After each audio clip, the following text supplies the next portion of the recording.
Hello, my name is Jacqueline Jones. I'm from your Bio 105 Honors Lab section, and my peer review article was the effects of the very early start of norepinephrine in patients with septic shock, a propensity score-based analysis. Okay, the abstract. So the purpose of this analysis, or the study, really was to see the effects of norepinephrine, a vasopressor in patients of septic shock and on their survival and overall health. The study took a observational approach, and there were 337 patients with septic shock that required vasopressor support that were semi but not really randomized into two groups: the VE-VP, which was the early administered group, and the DVP, which was the delayed administered group. And the groups kind of were tried to keep on a 1-to-1 ratio to make them more similar, so keep age and everything else the same. And the study also was to observe the effects of late administration too, as well, on septic shock patients too. But the study at the end did see that the early administration of, or the VE-VP group, were associated with less fluid buildup, less resuscitation fluid needed, and lower hypertension, which is lower blood pressure, and lower blood pressure in patients. So, an introduction. So, septic shock is very dangerous. Septic shock comes from sepsis, which is a life-threatening illness caused by your body's response to infection. And there are 3 stages of sepsis: severe sepsis, and septic shock.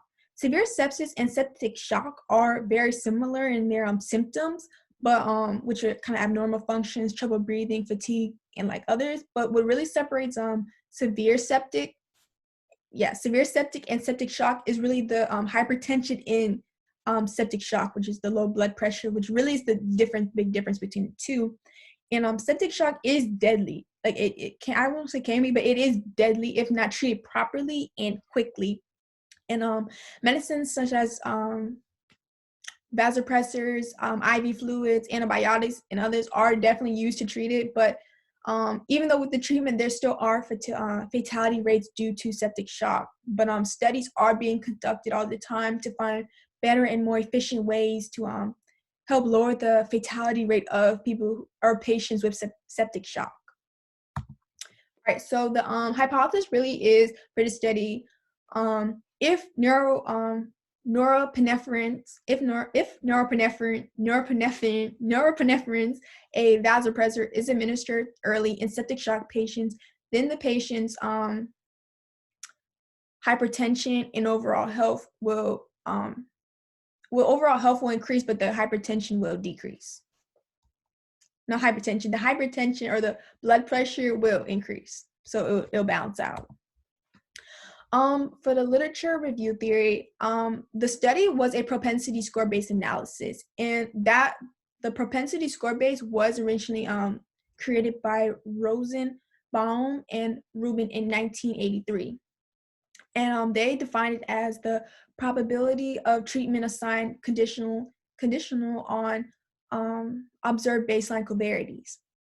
And though the study in this one, they made sure to set the baseline covariates to possibly include influences that could affect the VP and the VE patients, there still was the lack of control and randomizing the groups due to like them not being able to control the doctors that really affected the the sturdiness and control or reliability of the structure. So it can only be a causation experience. They can never really say this is exactly the cause of early administration of vasopressors. So they can only use correlations. So methods. So 337 patients with sepsis, which required the vasopressors, were initially picked from a 90-bed IC unit database over a 24-month period. Within the 370 patients, they were separated into the two groups, the VE-VPs and the DVPs, based on when the norepinephrines were administered. And as I said before, the VEVPs and the DVPs were tried to keep on a 1-to-1 ratio based off of age, acute or chronic illnesses, and etc.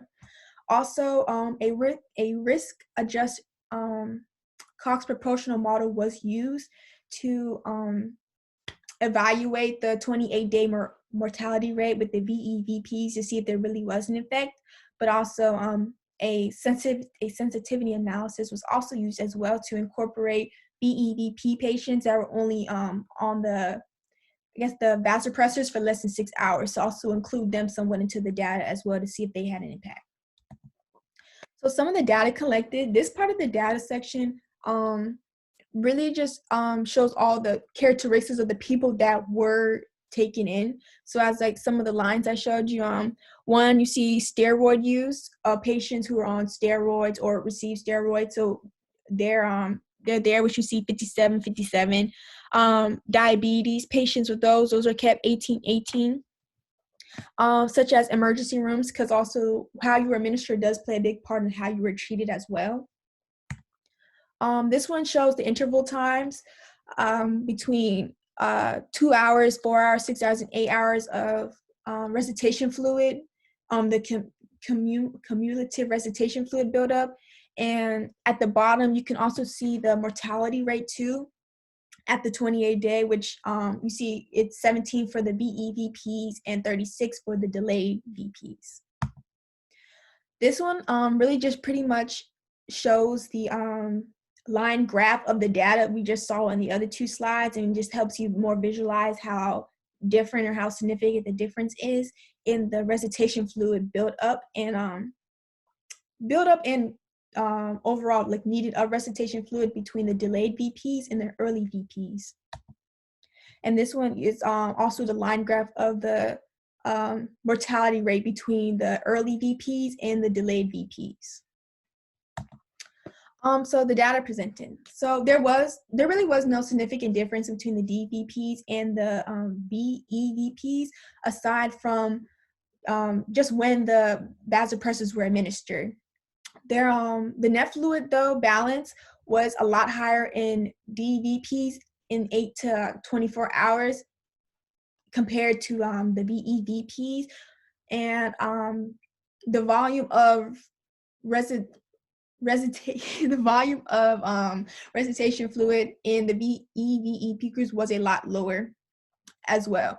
And also you can see in the sensitive analysis too that they also had lower levels of mortality rates too, even though they were only on it for 6 levels, but they still had lower levels too, or their mortality rates were still a lot lower than the DVP groups.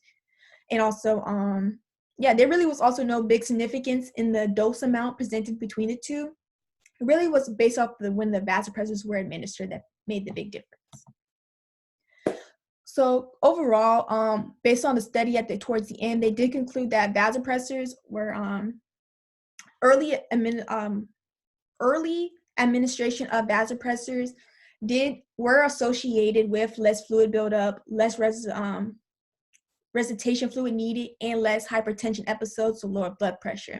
And so there was a positive correlation that the lower time or less time the vasopressors were administered, the lower the fluid buildup, the fluid resuscitation needed, and the hypertension blood pressure was as well. So there was that positive correlation that came from the study in the conclusion with the VEVP groups.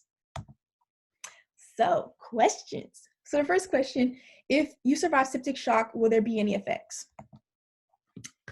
So septic shock, if you do manage to survive, hopefully, organ damage, insomnia, fatigue, and joint pains, lower self-esteem, and other symptoms definitely are an impact just because of how it deals with the circulation of blood, like the low blood pressure that comes with severe shock, septic shock, which does plays a big part in all of these as well. So those are possible side effects should you survive septic shock.